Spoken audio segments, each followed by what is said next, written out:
3 days after the shooting, things are looking even more hopeful for Gabrielle Giffords. And in fact, she's able to generate her own breaths. She's breathing on her own. The Congresswoman was one of 20 shot on Saturday outside a Safeway in Tucson. 6 people died, including 9-year-old Christina Taylor Green. I hear her in her semi-conscious ramblings screaming out, "Christina, Christina, let's get out of here, let's get out of here."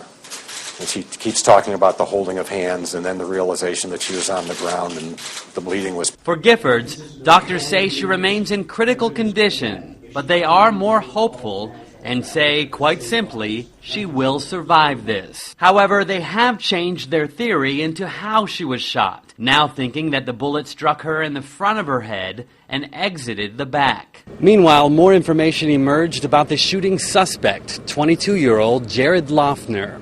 George Osler's son was a friend of Loeffner who often spent time in their home. Osler says he was shocked at first at the news that Loeffner was arrested. And then I started seeing things that started making sense as to, why would he do something so crazy like this?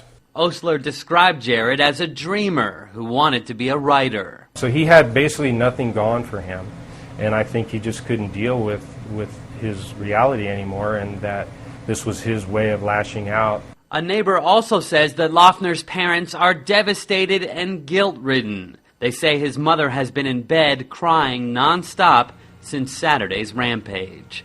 Haven Daily, The Associated Press, Tucson, Arizona.